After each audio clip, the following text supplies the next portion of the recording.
Hey guys, JH, welcome to Practice Tee. Okay,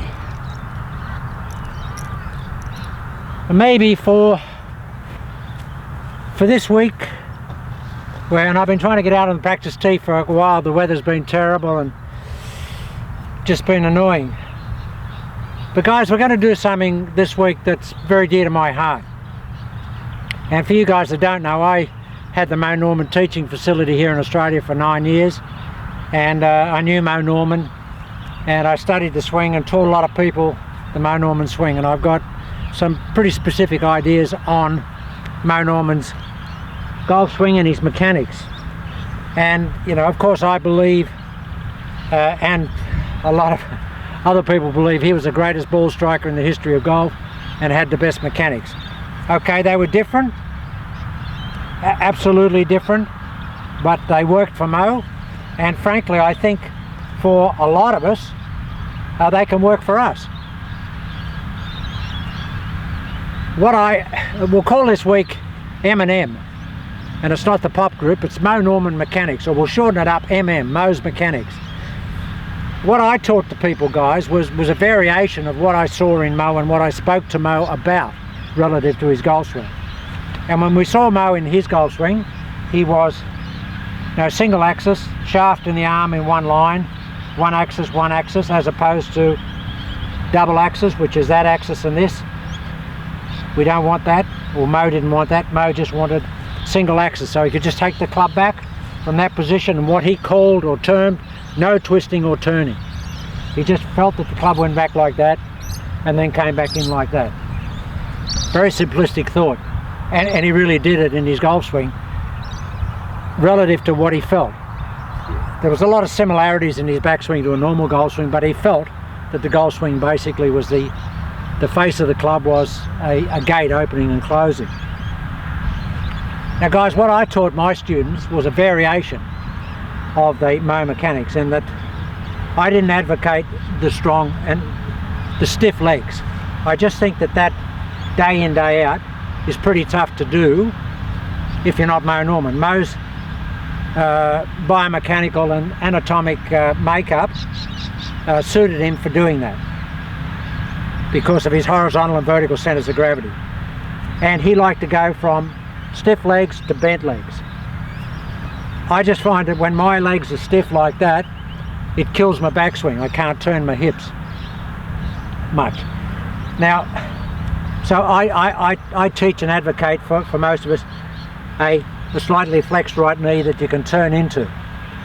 Now, of course, the premise of Moe's swing is that he doesn't want any rotation coming into the ball. He doesn't want any body rotation. He wants to face the ball, keep the right foot down, keep the right leg inside the left leg, and fire it like that. Come in like that. He doesn't want any rotation of anything in his mind and as a feeling. He just basically wants to stand still, take the club back and hit the ball like that. But he has all the other dynamic processes that every player has in his golf swing. We see that. Moe has a lot of lateral in his golf swing. Gets to here and then he's lateralizing here. And that's what keeps Moe's club online a long time, because he does lateralize, and being left-handed and playing right-handed, he pulls very hard with his left hand, his left knee and his whole left side. He pulls through here like that, and you see that evident in his golf swing. So guys, what I say for you, that what you should be working on or try to work on is just get a wider than normal stance, get the arms extended, just fold them going back. And all Moe did in his golf swing on the backswing, guys, was this. There was no extension for Moe. All he basically did from there, and he told me, he said, John, I just pull my elbow around my rib cage on the backswing like that. That's what he did, like that. And you can see that evident in his golf swing. I'm talking about ladder Moe, from I met him when he was 61 in 91, I think.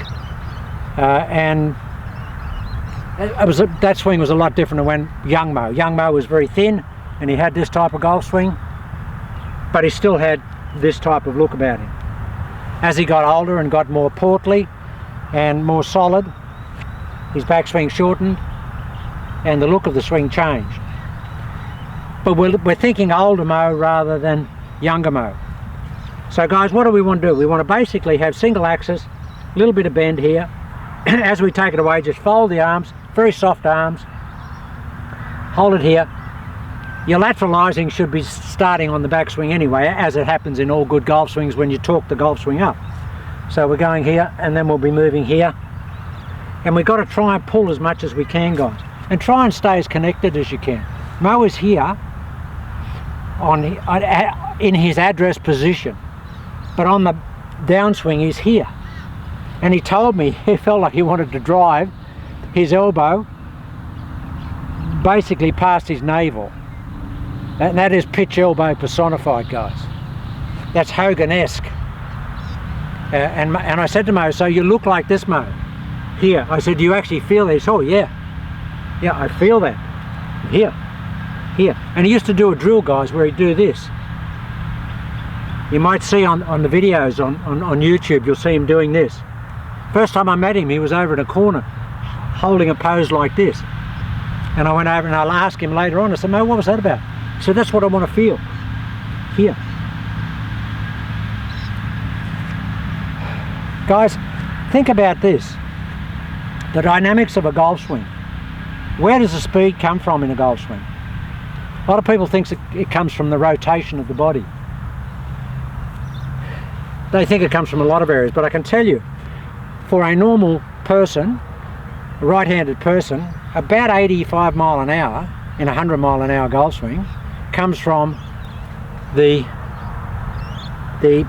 straightening of the right arm, or the right forearm down around the right wrist hinge, past the ball and past the body, like that. And I used to do a demonstration at my teaching facility, where I used to put on some diver's boots, big lead diver's boots, and I used to just stand still and I'd do this, guys. I'd tee a ball up and I'd just get two fingers, say, guys, now I can't rotate. No way I can rotate here, but watch the speed. Just get two fingers on the club, and I used to do this.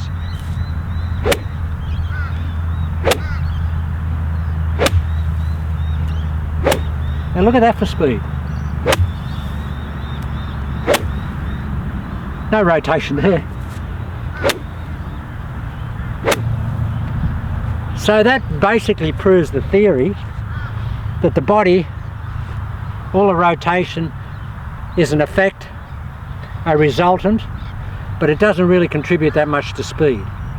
And the left arm having no hinges in is basically a radius lock. This has got this hinge here and this hinge here. And those levers, when they're utilised, really do give some power. So think about that, guys. Think about if you basically just stood still, took the club back, stood still and just fired your right arm without doing anything else. A lot of speed there and not much effort. That's the great thing about that. A lot of speed, good balance, not much effort. Just take this back and fire it.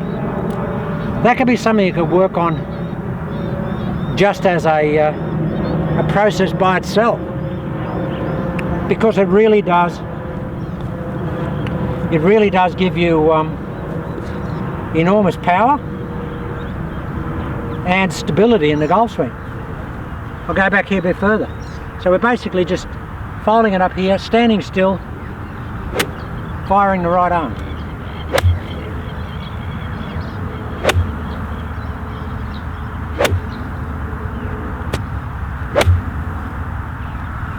Now that's a good drill. A lot of power. I don't take a lot of divot, and Moe didn't either, but that gives me so much power and it's pulling me into the ground. And of course you saw Moe took the very, very light divots, and he was very shallow through the ball. So what's the general message? Okay, this week we're going to work on keeping the right foot down, keeping the legs bent, keeping the head outside the right the right knee as a thought, and trying to just fire that right arm down past the golf ball. And guys, what Moe did, and what Moe said to me, the reason he was so accurate, was that he kept the club in front of his body. He never let it get off away from his body, and that's why we saw this type of finish all the time, because the club was still in the middle of his body. There was none of this where it escaped and went over here or went over there. It was always down to the ball here, keep it in front of the body here. That's why there was none of this over here, guys, or none of this down here. And he did hang on, and he pulled really hard with the left hand, so we saw a lot of that. So guys, as we go through the week, I'll give you some finite details and some intricate stuff, but the basic guts of the mechanics is that we basically have a single axis at address. We've got lots of arch in the wrists here. Just take the club back, load into the right side, just keep nice connection here on the downswing, move laterally, and then just fire the arms. And I'll show you how to do that on the next video. I'll show you some drills. But that's the basic premise of what we'll be working on, guys. And as I go along, a lot of the things that Moe and I spoke about will come back to me. And he told me some things that I've never heard mentioned by any of the other people that have had long-term associations with Moe, like Todd Graves at Graves Golf, and Greg Laverne, who spent an enormous amount of time with Moe and wrote that great new book, and swings the club a lot like Moe. So he obviously knows a fair bit about Moe's swing, but there are things that I haven't heard them mention about the golf swing in terms of what Moe felt that he told me. And I actually, you know, got Moe to elaborate on that because of some of the leading questioning that I got involved in with Moe. Is I actually sort of pointed him in the direction that I wanted to get the type of feedback, and he was very, very receptive of that, because I actually told him a few things about his golf swing that he'd never thought along those lines about his golf swing before, and he was very, very, very receptive to it, and really enjoyed that type of analysis. So guys, we'll just cut here. That's the basic overview of what we want to do, and I'll come back, hit some shots, and I'll show you some drills that we need to do to build this in. Yeah, so it'll be a good week. We'll do a few videos this week, and it'll be in memory of the great man. Tragic day when Moe died, and the fact that the world never got to see as much of that great golf swing and that wonderful personality that was Moe Norman. Anyway guys, we'll cut and we'll come back, and we'll start to build the golf swing.